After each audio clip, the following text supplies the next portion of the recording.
learned teachers, and all my dear friends. A very good afternoon to all. Today I am Mohd Irfan from Chandigarh region, standing before you to deliver a seminar on the theme Vasudhaiv Kutumbkam. Vasudhaiv Kutumbkam is a Sanskrit phrase which means the world is one family. Ayam nijah paroveti garna laghu chetasam udar charitanam tu Vasudhaiv Kutumbkam. This is mine, this is his. Such thinking is of narrow-minded people. On the contrary, for people with generous nature, this entire earth is like a family. Next, please. Vasudhaiv Kutumbkam also promotes the values like unity and cooperation and says that we should treat everyone with compassion and empathy regardless of their nationality, race or religion. Next, please. Vasudhaiv Kutumbkam is a cosmic organization. Nowadays, people only think about themselves. They are only worried about the problems of their own country. So the concept of foreign policy was introduced. Foreign policy means how a country uses different strategies to guide its relationships with other countries as well as international organizations.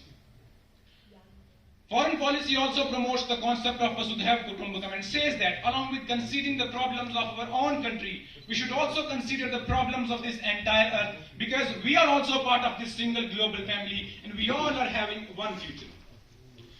Next, please. In 1947, when India got independence, at that time, the world was divided into two parts, communism and capitalism. And the developed countries of the world like USA and USSR were locking their horns with each other. There was a cold war going between them.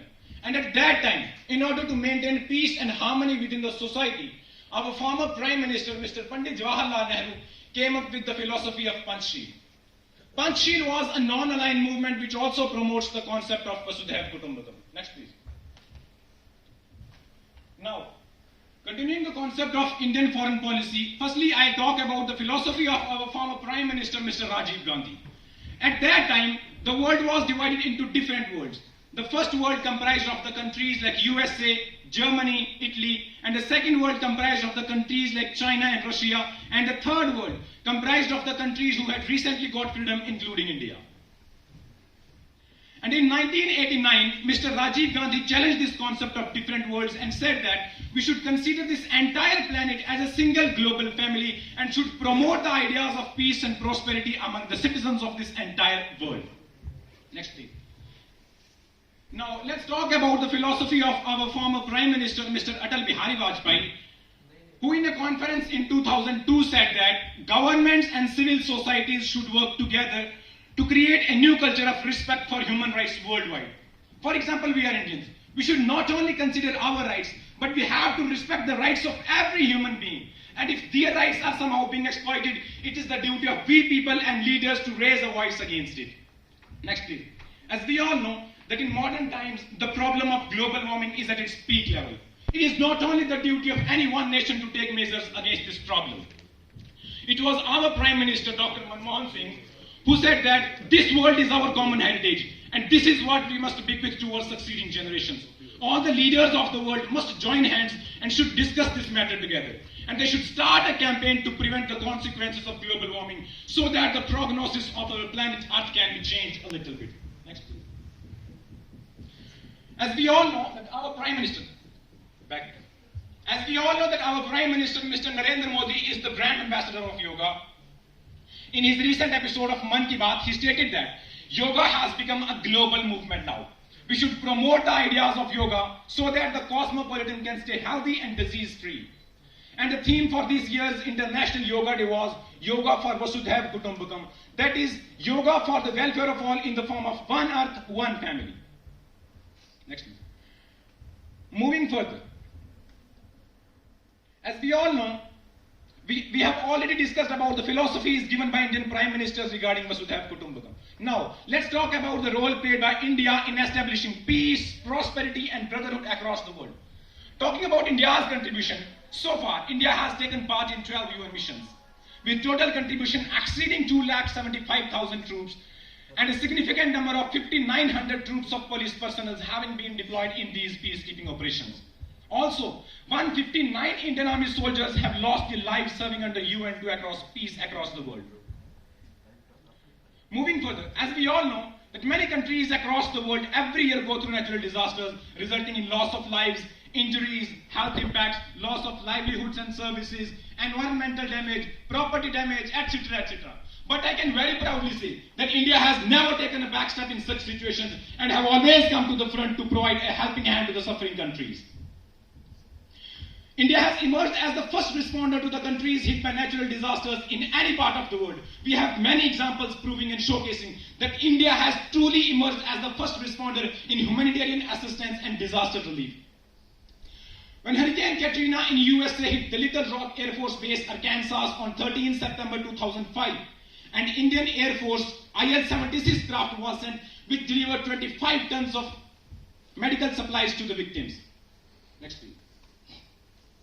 After the 2004 tsunami in Maldives, a composite package worth rupees 5 crore was announced by Indian government. Moreover, 50 sorties were undertaken and 4 aircrafts along with 2 naval ships were engaged in relief operations under Operation Castor. When the tsunami hit Sri Lanka on 26 December 2004, the government of India launched Operation Rainbow and sent its forces to carry out the required relief operations and to save the victims in Sri Lanka. Next please. The 2011 tsunami in Japan caused a lot of destruction there in the country. Thousands of Indian blankets warmed up those who had lost their homes. And tons of water bottles and biscuits helped those people to overcome hunger. Apart from providing relief materials to Japan, India also sent 46 members of National Disaster Response Force to search and rescue in the town of Onagawa. Next please. As we all know, that on 6 February 2023, Syria and Turkey were hit by an earthquake. The government of India launched Operation Dost, which was a search and rescue operation to aid Syria and Turkey. India has also sent rupees 7 crore worth of relief materials to both Syria and Turkey.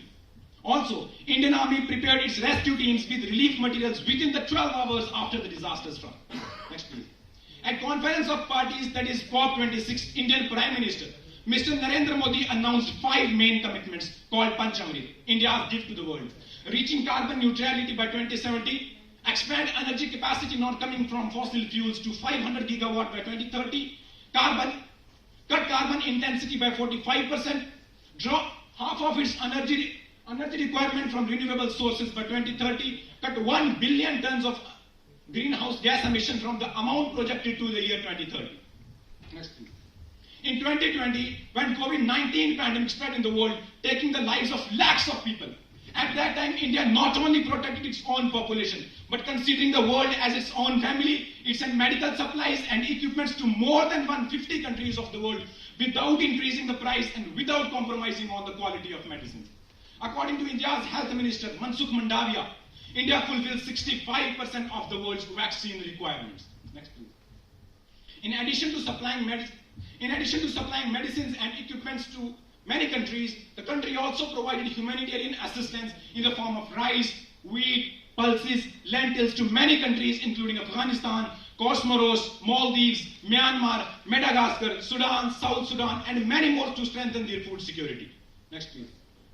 Vasudhaiv Kutumbkam, the concept of the world as one family, urges us to address all these problems and challenges collectively. First of all, we have a very big problem nowadays, inflation. In very simple terms, inflation means rise in the prices of essential commodities, making the essentials more costly.